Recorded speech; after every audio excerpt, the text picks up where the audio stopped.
My guy, What is up? how we doing, man? I'm good. How are you doing? Good. Can't complain. This should be fun. Yeah, no, this is gonna be super fun. You're like, out of the like 6 other ones that I've done, you're by far, I would say this in the least gay way possible. I'm the closest with you. So Yeah, I mean, good combo. yeah, I mean, we're friends in real life, and we talk off air Yeah. a good amount. So, kind of interested on what your answer is going to be, because I feel like you know a lot of the answers to some of the questions you might be asking other people. You know what I mean? Yeah, no, you're totally right. I was just thinking that I was driving earlier, because I made up like questions last night, came up with questions, but I was like, even half the ones I'm going to ask you, like I already kind of know the answer anyways, just by being a friend of yours and also being a fan of yours, kind of just following the stuff that you do. But everybody hopping in here, I appreciate it. This is Wavves Wednesday, episode 7. I'm super excited to have a good buddy of mine on here, Dylan Reese. Super talented artist, originally from Western Mass, now based out of good old Los Angeles. And Yes, super important question. Did you release those Rap Dylan hats yet? Tomorrow they drop tomorrow? All right. That went into the decision of wearing it right now. That's super smart. Because I know you or someone would ask. But yeah, we're rolling out the Rap Dylan 2 merch tomorrow. Yeah. I got some super tight content that's just like kind of a commercial, I guess you could say. But I directed it. Kirk shot it. I was going to say Kirk. Yeah, my boy George starred in it. Like, I'm not in it, but it's fucking tight. We like killed it, so I'm hyped to put it out. It's very like lighthearted and like honestly so dumb, but it's like gonna be tight. That's super cool, and that's dropping tomorrow. Yep, I'm gonna put that out tomorrow, and then the project itself goes live Friday, so tomorrow at midnight. So I figured it'd be a good kind of lead up. People are excited about it already. Yeah. Oh yes. So you got you have a commercial drop, a merch drop, and then the project on Friday. Yep. What a week! Yes, sir. Looking forward to it. Well, yeah, I appreciate you fucking taking the time to chat it up. I know anybody in here, Dylan and I are fairly close. We talk, I don't know, once a month, maybe a little more frequent than that. Have really valuable conversations that I enjoy. Definitely, yeah. You're one of the. I feel like there's a good handful of those relationships that I've been able to build where I can kind of just call up randomly and shoot the shit, because only certain people kind of know what independent artists go through, like behind the scenes, and just trying to maneuver and share experiences and knowledge, like it's helpful by all accounts, even sometimes where it's like I'm not necessarily looking for advice from you or other people, but it's just like, I need to say this out loud and just tell you what the fuck is going on. You know what I mean? It's just it's helpful. I know exactly what you mean. I mean, I have plenty of friends, but it's like no one, like you said, no one really understands completely unless you're actually doing it. So it's super comforting to be like, hey, you don't have to explain the names of who people are or like, all that. There's no context that you necessarily need to give. It's just like, yo, this is about to happen, or I had this conversation or whatever. And then with if I call my mom and tell her that, she'll be like, yeah, I don't know what the fuck that is, or what does this mean? You know what I mean? Yeah. That's hilarious. I think about that all the time. So let me start off here. What was the inspiration behind the name Reese McFly?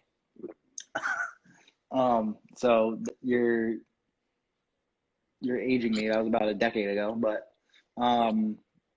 it was basically there wasn't any, and it was just me being 16 and an idiot.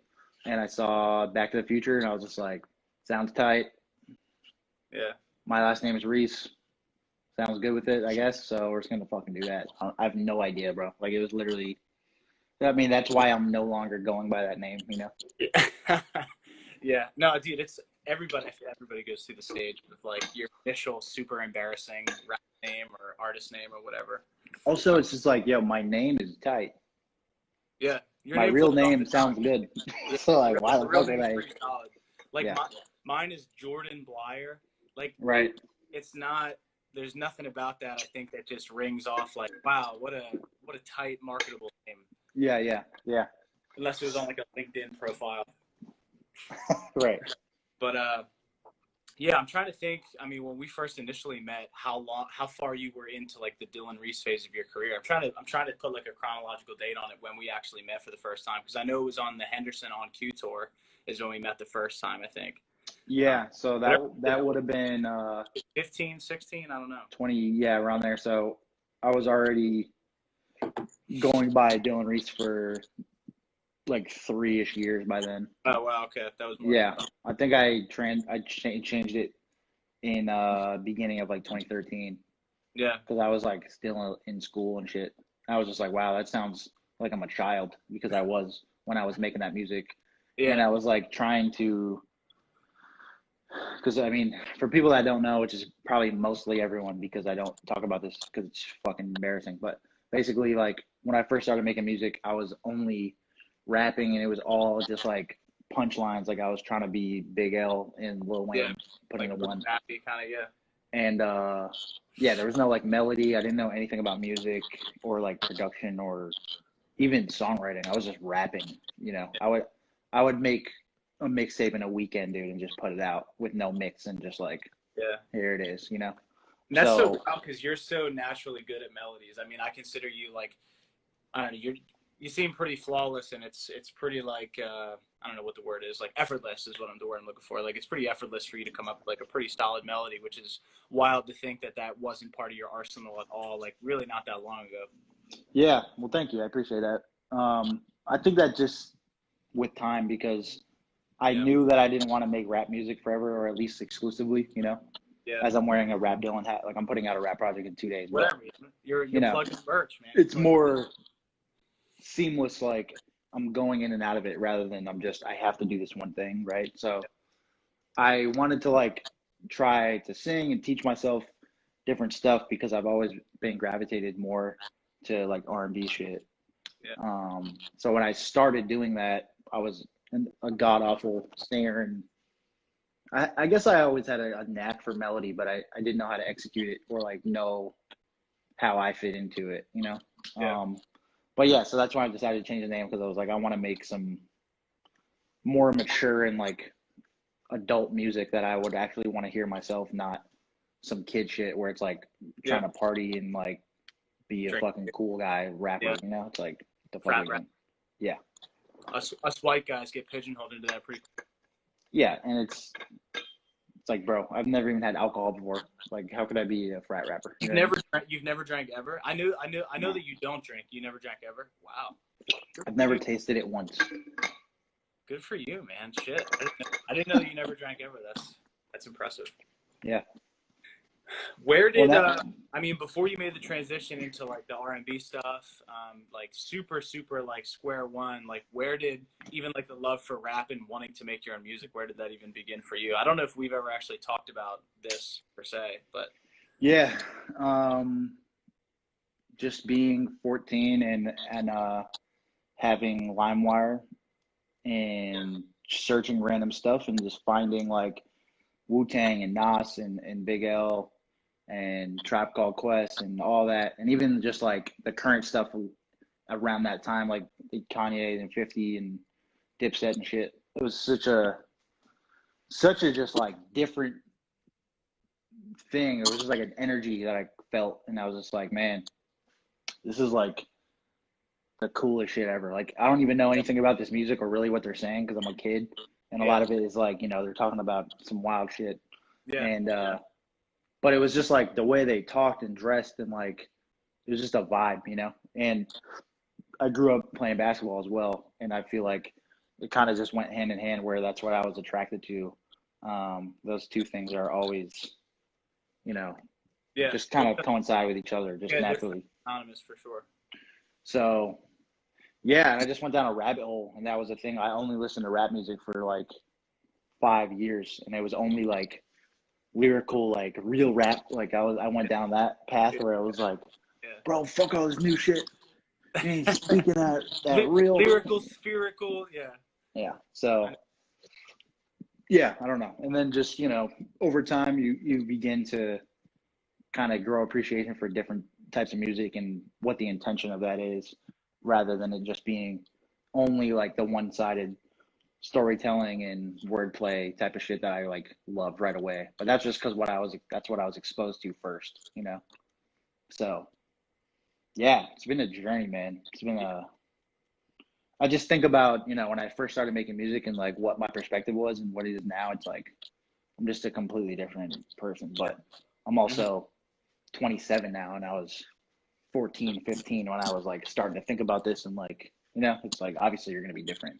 Yeah, of course. I mean, and you and I have talked about it before, just in private conversations, but like, it's insane to think like you said, the different stages of who you are, where you can look back on past stages of yourself and you're like, what the fuck was I even doing?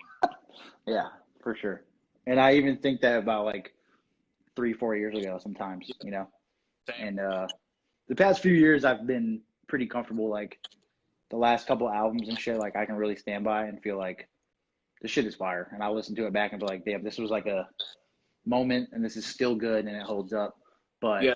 you know, that's 7-8 years into basically being an idiot and just having your taste change.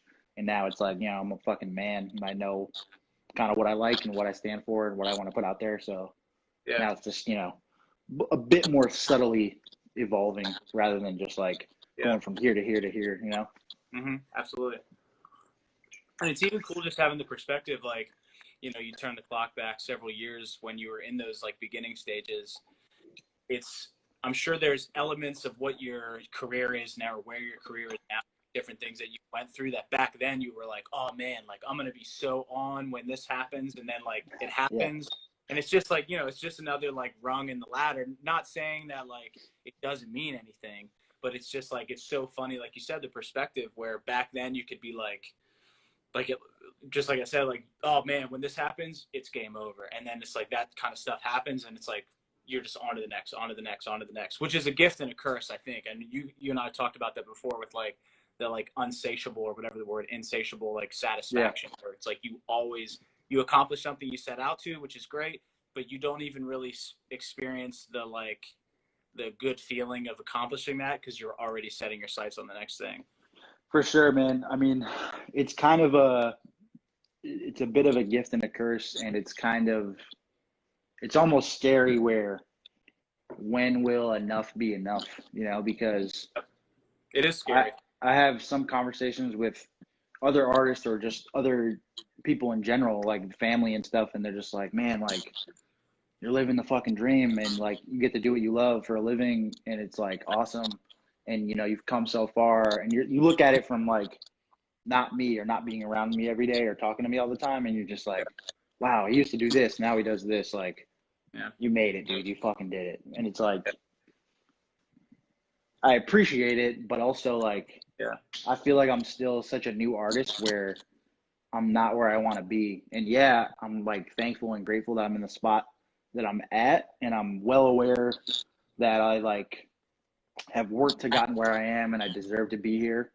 But it's also just like, you always want the next thing. And that's what like the scariest part of like kind of when will it be enough, you know, because I'm sure there's artists that are miles ahead of me or you and feel the same way. And when they're like making millions of dollars, but they're not the Beatles. So they're like, fucking A, how do I get to the next place? You know what I mean?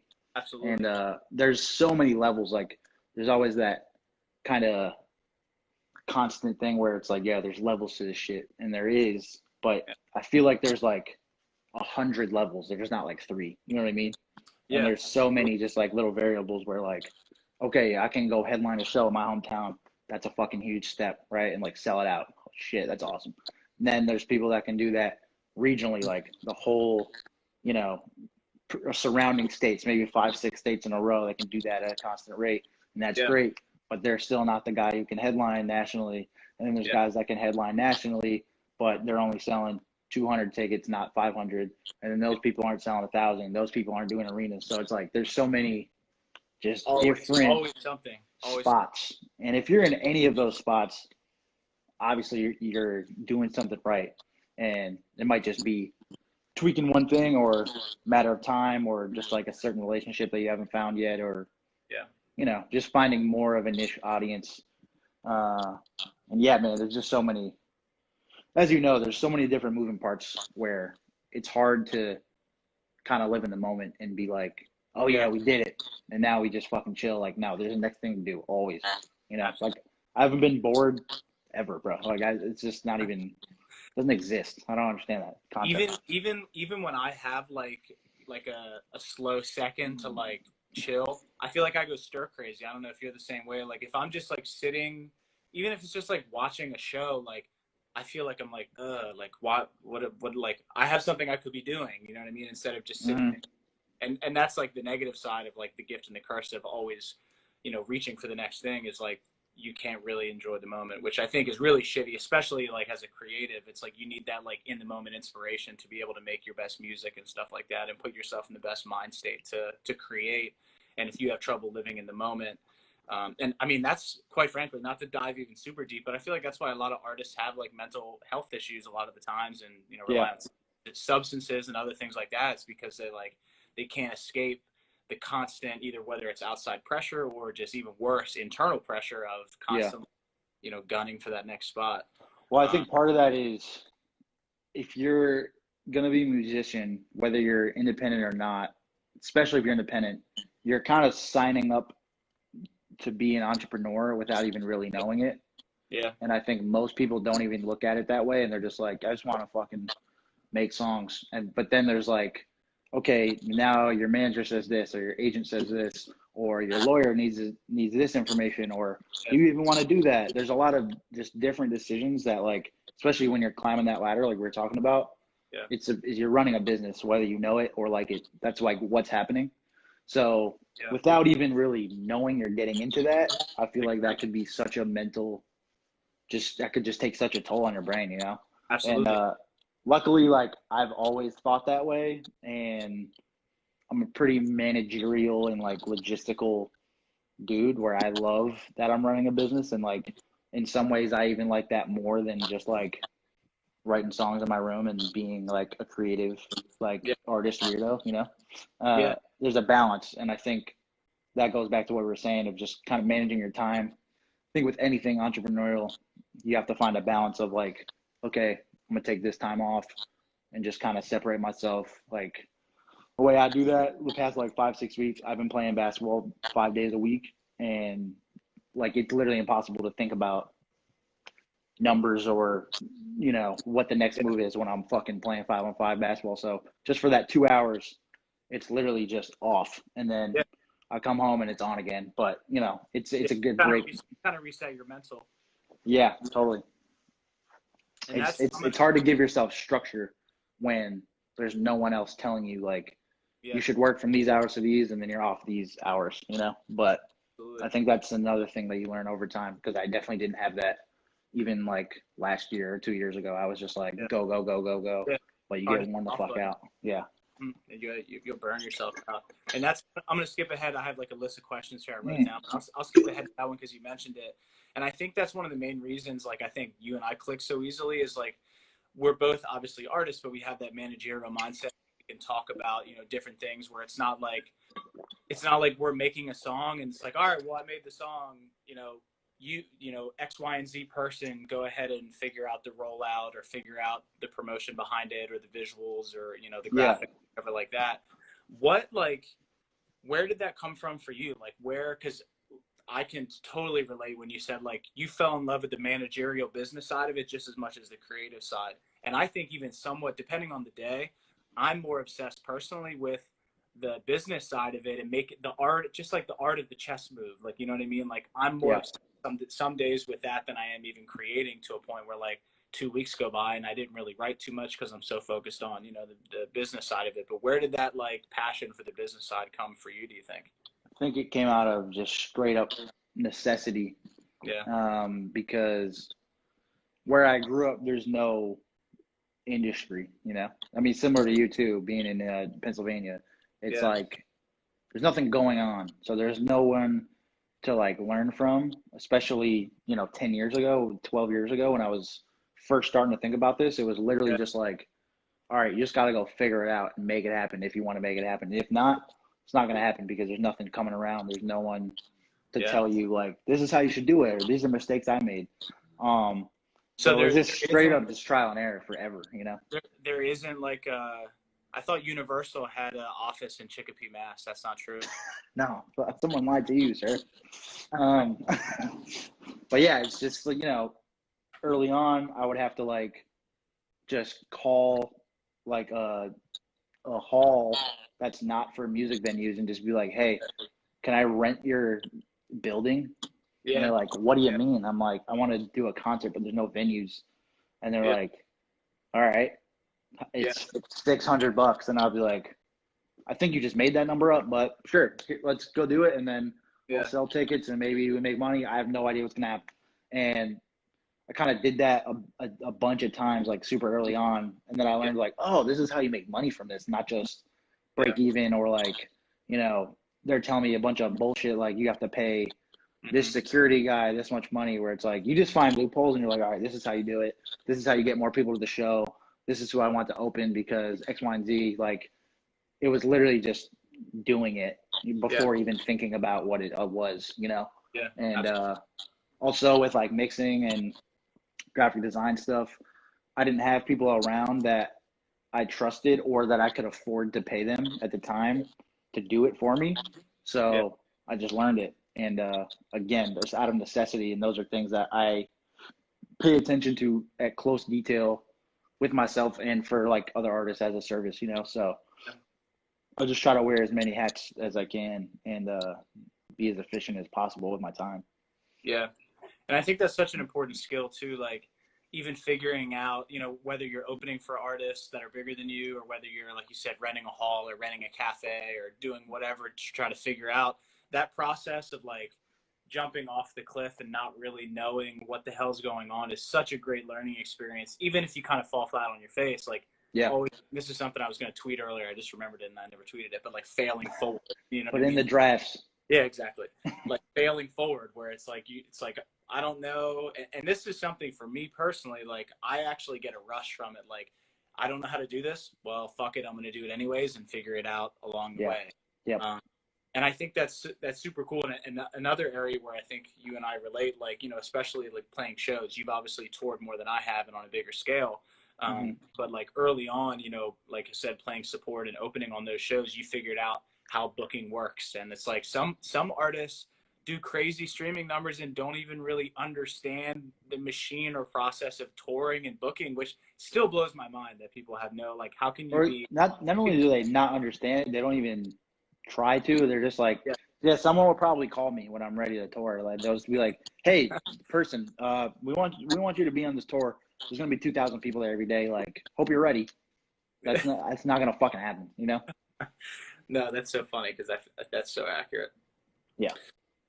So like along your process, obviously at some point, I don't know if this was when you transition out of like your early on stage to now, or early on stage to now to like Dylan Reese, which is weird to say that because that's actually your name.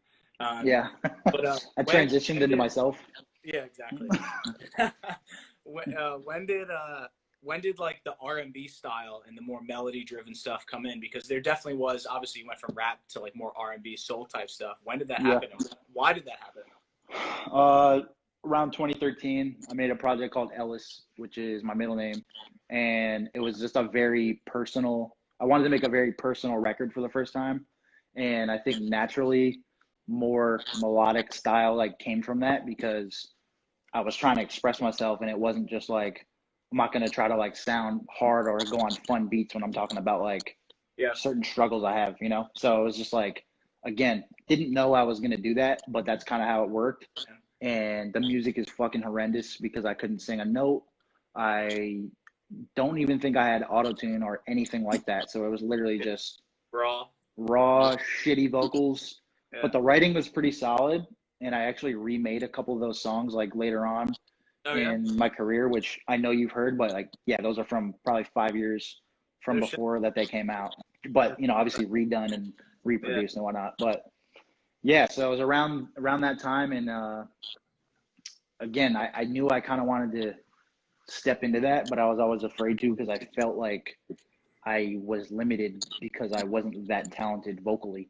And you know, through time, I kind of learned that you can teach yourself and get better at that when I didn't even realize that that was like possible. I thought you were just born to sing or you weren't, you know? Dude, I was the same shit. I remember being like super young and being like, man, I think it'd be really cool to be a singer, but I can't sing. And then Yeah, like even stuff as stupid as like singing in the car, singing in the shower, I never realized, like, you know, you compare it to like a sport or like a muscle. Like the more you play basketball, even though it's just pickup, you're gonna get better at basketball. 100%. Yeah. The more you sing in the shower, the more you, because I'm like a chronic car singer. I love singing in the car, so like it's. But now I never realized like I'm actually practicing. You know, like I'm working on Mm-hmm. runs, not realizing it, and doing different things, and just working on the art of coming up with melodies and stuff like that, or harmonizing with the song that's already playing or something. Mm-hmm. Just random shit you don't even realize you're doing, but you're like, oh shit, like I'm actually bettering myself at my craft right now, even though I'm just like fucking singing in the car. Yeah, 100%. And that does sound like that's not the answer, which is, I mean, it's probably not, but it's totally how Doable. I did it. You know what I mean? Like I was Yeah. just doing it and practicing, and then Yeah. now, like if I get off stage, people are like, "Holy shit!" I didn't expect that voice to come out of you, you know? And Yeah. it's like I can legitimately sing well now, with Yeah. or without a mix. Like I can sing well, and I don't know where or when like that day happened, but I think it was pretty gradual where Yeah. I was not good at all, and now I feel kind of limitless, the exact opposite of what I felt like before, where Yeah. if I pull something up and I'm trying to work on some shit, I feel like I can go any direction I want, and I'm not afraid to like do anything, you know? Yeah. And another question I have for you, like I would say, I'm trying to put a timeline on it, but maybe like 2-3 years ago, and even now you still do it all the time, but like super heavy on collaboration, Yeah. which I think is super cool and I think is a super valuable tool for various reasons. So I just want like talk to me about like the importance of collaboration. Yeah, it's huge. I mean, at least for me, um, I just think there's a ton to be said about artists that can go in and out of different genres or like pockets on a song. And like if Yeah. me and Abstract make a song, you kind of know what that's going to sound like because me and him are so different solo, but Mm-hmm. we've found a middle ground because of like a certain collaboration style that we put together. Or like even like me and Futuristic, now we have a couple songs. Or when I did the song with the Hold Up, that was a way different vibe obviously than you'd expect. So it's Yeah. more I think about one, like challenging myself creatively to try to like almost like a chameleon of like sound where I can just go, all right, now I'm here and I blend in. You don't even realize like, oh, this dude raps his ass off sometimes, and then I'll Yeah. go sing like a falsetto hook on like whatever. You know what I mean? Yeah. So I think that was a big part of it, and just trying to, and again, just trying to build relationships with people. You know, I think people remember that whether than like, you know, you're bigger than them on a song and you help them, you know, get X amount of streams on something, or the opposite where like someone's bigger than you and you reach out to them and they're like really impressed with what you can do or like what you can bring to the table in other ways or whatever it is. um, I just feel like I have a really strong network, and most of that is due to the amount I've collaborated. And it just helps like getting new fans because we cross blend with each other, especially if the song comes out awesome and both artists are happy with it and it does well. People are gonna, oh, I need to go check this guy out now, you know? So like it helps the person I'm collaborating with, and it helps me if they have a fan base as well. So it's something I really enjoy doing, and often I'll make music like with people in mind, or like, oh, I always wanted to work with this guy. Maybe I'll hit him up, X, Y, and Z. And I think the more you do that, the more other artists take initiative and be like, who the fuck is this guy? I keep saying his name. Maybe I Yeah. should get him on a song, or maybe, you know, whatever. So Yeah. I love collaborating. I don't think I'll ever kind of stop or shy away from that, regardless. You know. Yeah. And I think that's super cool because like I feel like some artists just making music, obviously there's a level of ego to it, more so with certain people than others, but like in terms of collaboration, I feel like there some artists can really quickly fall into the mode of like fuck everybody else. I'm Mm-hmm. not working with anybody. I only do my shit. You know what I mean? And you're the opposite of that. I mean, the same as like I used to a few years back. Like I had the mindset of like I don't really need to collaborate with anybody. I mean, back then I was like looking back, I'm like, you dumbass. Like there's no fucking reason why you should. Yeah. But I mean, now it's like one of my most favorite things to do. A lot of the same reasons you said. It's like you can go in on different styles, and you kind of end up with this like tool belt of like you have a different tool for different every situation because you have experience in all these different styles. But I feel like Yep. it's so quick. Some artists are so quick to just be like they have their blinders on based on their bubble, and they're like, I don't want to do anything with anybody else, and that can be a roadblock, I think, or something. Yeah, I mean, again, I think you're just limiting yourself to who you can reach and also like what you can sound like, you know, because certain people that I've collaborated have molded the way I tend to do my things on my solo stuff just because I'm used to hearing it that way. Like, oh, if I do this, this guy will fucking love it and his fans will eat it up or whatever. You know what I mean? And then I start myself to do that. And I'm like, oh, that's something I never would have thought to do. I wouldn't have inflected this word this way. I wouldn't have done a fucking key change on this bridge. There's so many different things where if you're just only in your own head and you only have your own feedback, you're going to probably make the same fucking song over and over again. Yeah. And that, I mean, I guess that could be a good thing if your fans like that one song or that one style, but it also just like, it's fucking boring if you ask me, but you know. Yeah. And that's so what exciting do I know? to make music for, like you said, having another artist in mind. And especially like guys like you and I think we're, even though like I'm not stalking other people online, but I usually kind of know what all the other artists are doing, and you know, you're kind of in the know of everything. So it's super cool. Like I just think it's an exciting thing if you have a song and another artist in mind. It's like I can't wait to see what their fans think of this style, or like you know what they would think of this artist on my style, or vice versa. It's just an exciting thing, especially when it hits, when fans are like, oh my God, like I never would have thought this style would have worked for both of them, but I love it. I think that's a super exciting thing. Absolutely. What's your favorite collaboration you've done? Ooh, that's tough. That's tough. You can do top 3 if you need to, because I know you have a shitload. I would say the one with Sammy is maybe that's just because it's brand new and I'm just on a high from it. But it's tight. Yeah, the one I have with Sammy Adams is awesome, and I think part of that is because, you know, being from Massachusetts and, you know, he's a few years older than me and he got out the gate like early, like when I was in fucking high school, you know? So he was one of the guys that I looked up to early, like even before I started making music. Yeah, same here. To like, you know, to have him reach out years later and be like, dude, I just heard this is fucking sick. Like, let's make a song together. That's fucking tight. You know what I mean? And then also he's just a super talented guy. So I love the way the song came out. And I know that both of our fans, that's one of those where it's like very seamless. I feel like we're pretty similar anyway. And when it comes to like songwriting and shit. Yeah. So, his songwriting is so slept on. We talked about it before, but his songwriting, I feel like, is so slept on. He's great, man. He's great. There's no way around it. I mean, you can, whatever, like, dude's fucking good. Like, you know, so that's definitely up there. I would say Jaded with Paul Wall is definitely up there just because dude's a fucking legend. Yeah. And the way it came together. Paul Wall, I love that. I love that you worked with Paul Wall. That's so amazing. Yeah. And, you know, I have the People's Champ album, like, at my mom's house from when I was 15, you know? And, like, dude's a fucking legend. And the way it came together, it was all within one day. Like, I don't even know if I've told you the story ever, but literally I woke up because that song was supposed to be for someone else that I won't name because I'm still going to work with them. But basically it took forever. I know who it is. You told me who it was. I think I know who it is. Yeah, so it took forever, and it was the last one on the record, on the album.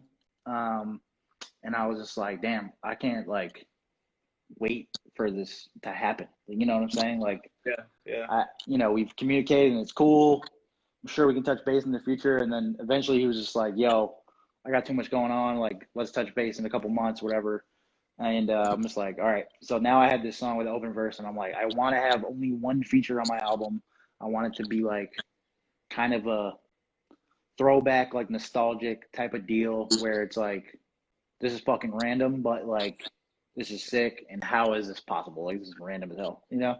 So first person that came to mind, I was like, I gotta fucking get Paul Wall. And I like laughed to myself. I was like, I'm not getting Paul Wall. Like, where is Paul Wall right now? You know? Oh, that's so epic. And so yeah, I literally just fucking did some digging, found his manager, hit him up. The song was done before I went to sleep, and I was just like, how the fuck did I just pull that off? Like, it was unreal. So that was just a cool thing. And yeah, I mean, I love working with Abstract. I loved working with the Hold Up. He taught me a ton about songwriting and just like kind of the math of it, you know. Just a different perspective when making like pop stuff. Mm-hmm. Yeah, I mean, dude, I've worked with so many people I can't even think of them off the bat. I mean, those are all super solid ones. I mean, I would, if I had a list of your collaborations in front, it would probably be pretty similar. And something else I wanted to talk about, because again, something else, not to keep saying it every single time I bring up a topic, but another thing I think we click on is like branding. And I think that kind of ties into the entrepreneurial business side of things, but like, what inspired your brand? Because you have such a strong brand. I mean, I put it here. If you look down in the little pin comment, I put our little brand emojis next to each other. If you see there on the bottom. But like, so where did that come from for you? Like the inspiration behind your branding and understanding that a strong brand is super essential. Yeah. So, I mean, the way I look at it is I just want to make shit that's timeless and classic. Like, that's the goal, you know? Yeah. I get it that some records are going to be kind of for the moment and maybe just for a certain purpose, and that's fine. But especially when I approach like my albums, I want to make sure this is going to stand the test of time. And I feel like giving it that like vintage and retro aesthetic almost makes it feel like it's already been here for a while. And that's kind of the way I've looked at it, where it's like a lot of my stuff has that 80s, 90s, sometimes even 70s vibes when even if it's just like the colors or the texture or like the Coogee sweaters that I wear or like, like, you know, hoop earrings, like shit that's like not necessarily everyone's doing at the moment. Not current, but it's like you're still attached to it because you've seen it before and it's familiar, you know? Yeah. So that's kind of just like been my approach, and that maybe I'm not doing the best describing it, but it's a bit broad, you know? I never even thought about that with your stuff until right now. But like, as you were saying that, I was visualizing like some of your artwork and stuff like that. And like, even the way you dress and even almost like the funky twang in some of your like, the funky splash in some of your songs sonically. That makes so much sense. I never even thought about it like that. Wow. Hey dude, maybe I'm a fucking genius, man. Maybe I'm an idiot. I think you are, actually. It's really what it is. That's just the only way to explain it. Yeah. No, that's super tight. Yeah, I never even thought about that. Yeah, and then like with the Vanilla thing, you know, that was an album I did in 2017. And that was kind of the first time that a lot of shit started moving beyond kind of just like Massachusetts. Like it charted on iTunes. That was when I started like doing touring, even just like as support. I headlined like 6 cities in New England, like for that album. It was like definitely a turning point in the way that I kind of was putting myself out there, and like my brand was starting to become kind of a thing rather than just like another guy that makes music. So, you know, people just started calling me the Vanilla Boy, and that just happened. So it's like, I don't know, I just ran with it. It wasn't really a choice, but no, you know, it kind of blends with. Sorry not to cut you off, but it kind of blends because vanilla is such a staple. Like if you go to any ice cream shop or whatever, like that's kind of like that's the baseline. Like it's never going to go out of style, you know? And if you listen to the song Vanilla, those are some of the lyrics where it's like, this shit will always be around no matter what, like it or not. It's kind of, every ice cream is based in that to start, you know? So it's like, just kind of another metaphor of a timeless approach, I guess. For sure. And I feel like the average fan or somebody that listens would never think of that depth, but it's like, I feel like it's almost a subconscious thing. Like that just clicks within people's minds and is what I think creates the super valuable just art of longevity in the music industry, which a lot of people don't get. But also, just to be all the way transparent too, like the merch that was around Vanilla with like the ice cream cones and whatnot. Yeah. I did that because it fit the album. And then those hats just sold so fucking well that I was like, I would be dumb to not keep doing these because Yeah. it's one of those things where you don't even need to know what it is, but you're gonna rock that hat because Yeah. it's simple and it's cool. It has an ice cream cone on it. It's like it's fucking tight. Like people are just like, yo, what's that hat? What's this? What? So I was like, all right, well, I just need to keep selling those because they're making money. And if that's going to become part of my brand, then so be it. And like certain people that I met later down the line, they'll be like, you're the ice cream hat guy. I'm like, sure. 100%. I was just going to say that earlier. You went from just Dylan Reese to the ice cream hat guy. Yo, literally, like, artists were like, people that I was like, how the fuck do you know what that is? And they're like, yeah, I've seen your shit. You got ice cream hats? I'm like, yeah. They're like, yeah, I've seen those. People have them. I'm like, okay. That's so tight. I'm down. That's amazing. No, that's so tight. And you mentioned touring, which is something we've had conversations about endless times. What are some of, because you've been on at least 3 like 20 plus city runs, which is super, super, trying to think of the word, but like such an undertaking. A lot of people don't realize how much of an undertaking, especially as an independent artist, touring is. What are what are your favorite things about tour? What are the most frustrating things about tour? The best part about tour is just going to get to see people that are supporting you and also have a chance to get new people on board as well. Especially doing like stuff back in New England because that's kind of the only excuse I have to go back there now that I've been out in LA for the past 3 years.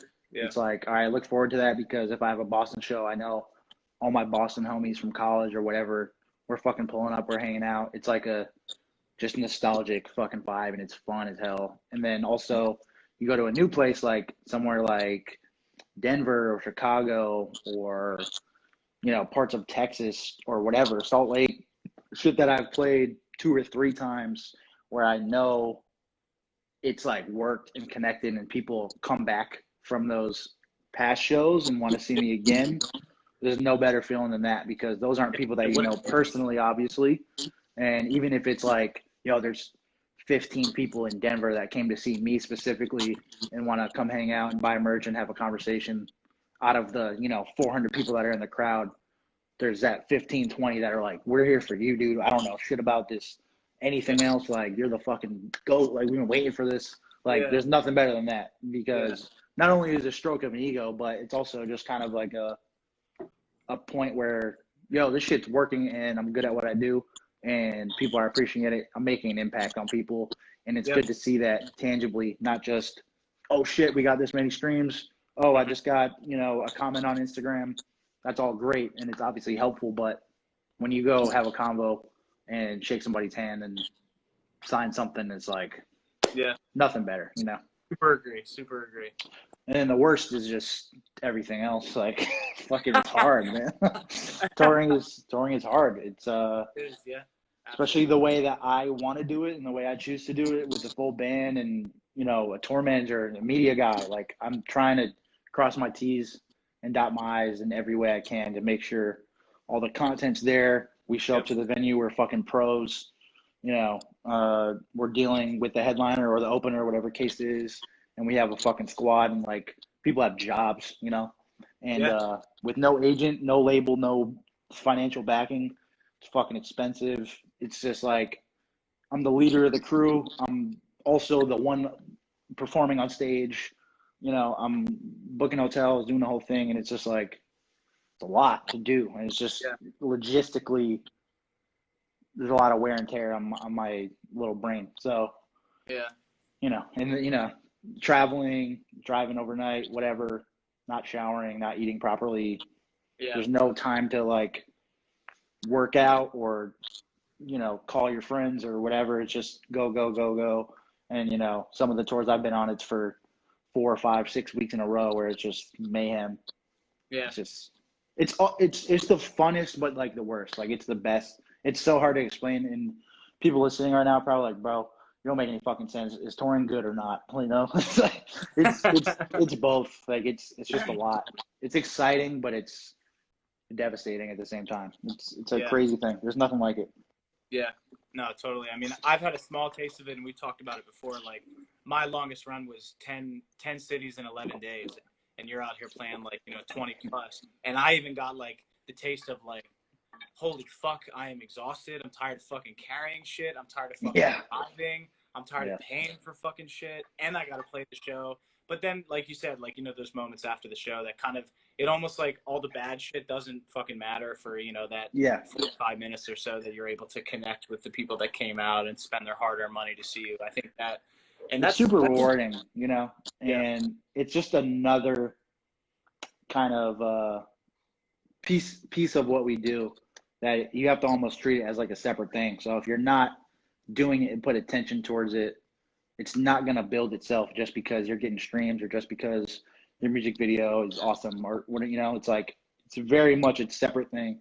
And I try to give as much of attention as I possibly can to it, you know, and just like kind of take opportunities as they come because as you know, like not having an agent and shit, it's like, Yeah. all based on relationships. So that's Yeah. another thing. If I'm collabing with people, maybe they ask me, maybe we co-headline a couple shows, maybe they ask me and I go do support for them and it's a huge look or vice versa or whatever. So it's like, yeah, I'm just trying to do as much as I can. Again, it's just, it's hard. Yeah. Yeah. So what do you have? I mean, obviously, you know, Rap Dylan 2 drops Friday. You got your first drop. You got your commercial drop. What, not saying that you have a completely like concrete plan for the rest of the year, especially because this year is so fucking off the wall already. Yeah, it's crazy. What are you kind of looking to do for the remainder of this year into next year? Like, what besides Rap Dylan 2 dropping, which is obviously a huge drop, what's the rest of the year look like for you? So me and Abstract are dropping 2 songs together, a little 2-pack, as they say in the biz. That's like a new thing, the 2-pack, man. Yeah, it's a trendy thing, but we actually aimed to do a whole project, and then stuff just ended up not being exactly what they wanted to. I went to his crib before my last tour, and I cut like 8 or 9 hooks. And I was just like, let's just see what happens. But yeah, 2 of them got finished. We're putting it out through 83 Sound, which is Out of Sight's label, who is the homie, and they deal a lot in like the sync world. So, you know, for those of you listening that don't know what that is, it's basically like licensing, trying to get movies placed in television, movies, sports, video games, any stuff like that. So it's a very specific kind of style when it comes to the writing, and like the production is fucking next level. Like it blew my mind when I heard the finished versions because they're produced by Good Classics, who is Rich's partner in the label, and also his producer. He's produced like for Panic at the Disco, fucking you name it. Like he's an amazing big time like pop producer, and he brought these to life. Like he fucking killed it. So those are gonna come out end of August. Yeah, end of August. We'll see what happens. Hopefully we fucking we're in the next Star Wars or whatever the fuck is about to come out. And that would be awesome. And then after that, I'm not all the way sure, but I do have about 40 or 50 jams that I love, and I just don't know what I'm doing with. Just trying to do like a ton of features and just put my name in a bunch of places, you know, obviously where it makes sense, and just keep hustling and then just kind of see what happens. You know, the past couple of months have been interesting because it's the first time that like major labels and shit have been talking and just kind of starting those conversations. So I don't know, like I'm just feeling it out and working day by day, and I won't really know until, you know, there's something in line or not or whatever. And it's kind of just, obviously I know I'm going to make good decisions, and I know what the hell I'm doing. So I'm not worried about it, but I've got a ton of music, so there won't be a short of music. I just don't know what's next, whether it's an album or maybe I'll drop some singles towards the end of the year. Yeah, that's exciting. I mean, that's one thing I've always respected about you is like you just have a constant output of just content in general, whether that's videos or obviously, you know, like shit tons of songs, collaborations, solo, you know, EPs, albums, stuff like that. And that's not fucking easy. Like obviously, you know, you have your home studio where you record yourself and stuff like that, which makes your process more efficient. Yeah. But like everybody tuning in here, like if you don't know who Dylan Reese is, like if anything, check him out for the strict fact, number one, that he puts out fucking hits, but that he puts so many out. because I just think that's such a tough thing to do in today's music industry. Thank you. High quality content consistently, and you do that like pretty much always. Yeah. So Since like 2016, 2017, there hasn't really been like any period that I'm not dropping music, just because it's just dumb not to if you can pull it off, and I know I can. Yeah. So it's like I don't ever want to sell myself short of like losing momentum, you know. And I feel like with me, I haven't like struck lightning or like have my moment yet, but it's been a constant rise, you know, from the beginning. And I mean, I'm at my hottest like right now in the middle of a fucking pandemic, which is like not supposed to be happening. But I think it just speaks to just the way you can adapt and just like not take no for an answer, basically, and just put matters into your own hands. Because people, I don't know.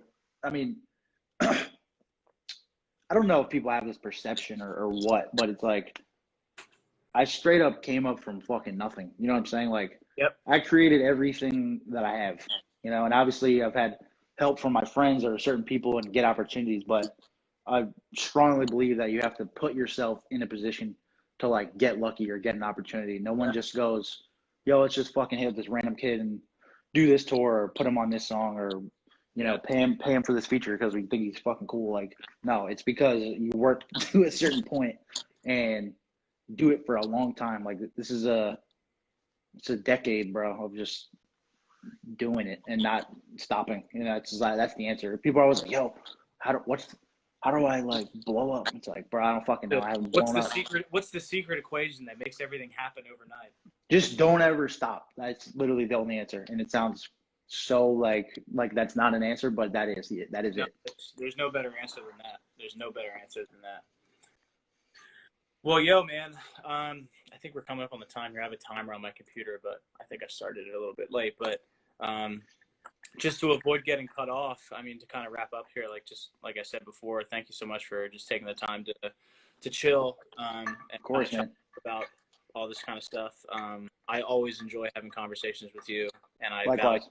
Value mostly because I don't need to explain the context. No, I'm just playing. But yeah, yeah, I always love to have conversations with you, especially, you know, like I said, you know, not really having any friends around me that necessarily know, you know, this whole world. So I just appreciate you, man, for being a fucking killer friend, man. Yeah, man. Likewise. Always enjoy the combo. And this is kind of the combo that we have once a month anyway, whether it's recapping all this. Obviously, this one's catered all about like my story. This is kind of what you're doing here. But yeah, I mean, just fucking dropping gems, man. So it's cool that we get to do it, you know, publicly, and hopefully people tuning in got some value from it. Yeah, for sure. That's the goal, and absolutely. Yeah, thanks for everybody tuning in. And I got some DMs earlier, people saying like it's gonna be 3 a.m. where I'm at or whatever. So wherever you are, I appreciate you tuning in. Yeah, I've been trying to not neglect the comments, but also like have a conversation. But I see everyone showing love. I appreciate it. Yeah, no, dude, that's definitely something I try to figure out every time I do these. It's impossible. Like, there's some great, because I even saw earlier, I don't know if she's still in here, Caitlin from Teen Mom was in here. I know she's a fan of yours, so she was showing yeah, I just popped in. Tyler, they're awesome. Great people. Yeah. Met them in Detroit. Yeah. So, but yeah, huge thank you to everybody popping in, saying what up, and just supporting independent music. I mean, I don't want to sound like corny by saying that. support local music, but like, you know, like supporting independent music, because, you know, diehard fans that buy merch that, like you said earlier, come back to shows multiple times. Yeah. And support is kind of what keeps things going. So it's how we make a living, bro. You know? Yeah. Without that, it's impossible. So yeah, absolutely. You know. So shout out to you guys, and Dylan, thanks again, man. I appreciate it big time. Absolutely. We'll talk soon, I'm sure. All right, man. Take care. Appreciate you, brother.